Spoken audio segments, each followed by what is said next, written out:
পরমাত্মা শ্রীকৃষ্ণের বাণী গীতা শাস্ত্র বস্তুত গুরু শিষ্যের পরস্পর কথোপকথন। অর্জুন স্বীকার করেছিলেন, শিষ্যস্তেহম সাধি মাম ত্বাম প্রপন্নম। ভগবান, আমি আপনার শিষ্য, আপনার শরণাগত। যা আমার পক্ষে কল্যাণকর, আমাকে সেই উপদেশ দান করুন। অতএব গীতা শাস্ত্র সম্বন্ধে বলার পূর্বে পরম গুরুদেবের পাদপদ্মে এই স্তুতি গুরুবন্দনা নিবেদন করা হয়েছে। ওম শ্রী সদ্গুরুদেব ভগবান কি জয়।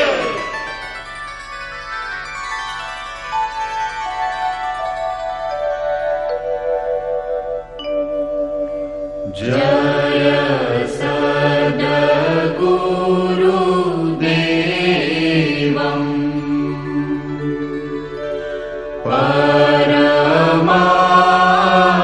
পরমানন্দম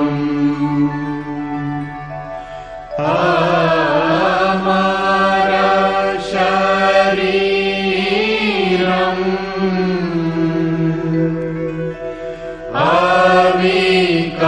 আবিকারি নিরগুণ নিরমূলম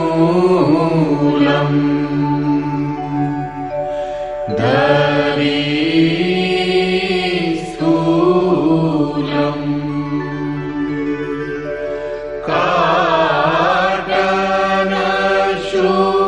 কাটনশূলম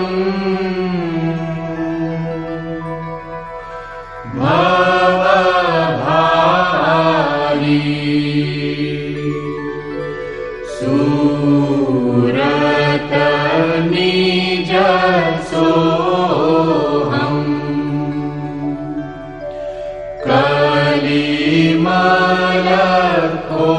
কলিমলখোহম জনমন মোহন ছবি ভারি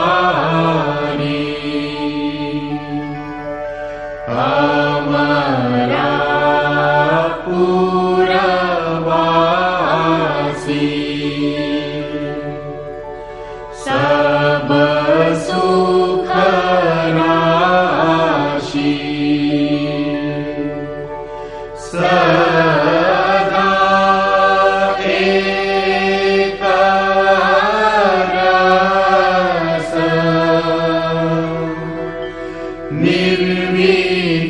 নির্বিকারি আনুভব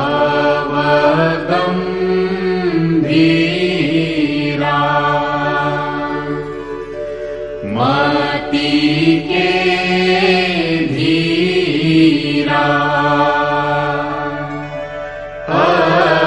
অলখ ফকীরা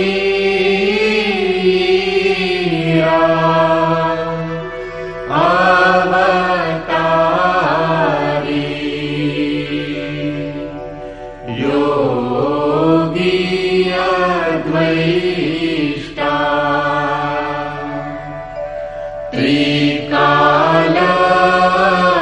त्रिकालद्रष्टा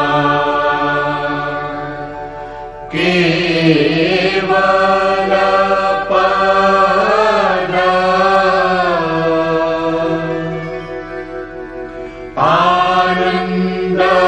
आनन्दकारी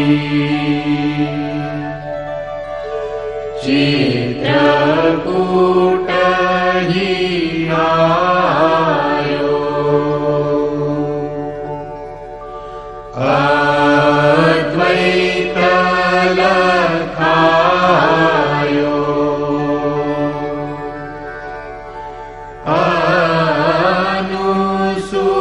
अनुसूया आसन मारी श्री परमहंस स्वामी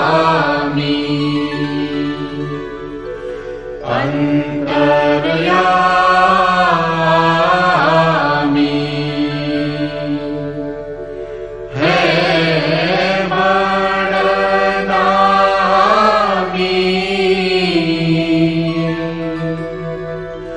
संसारी हंस नहीं तकारी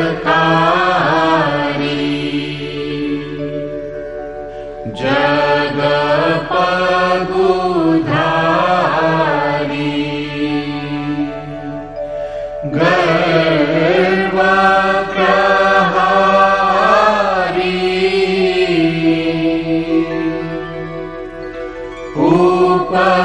उपकारी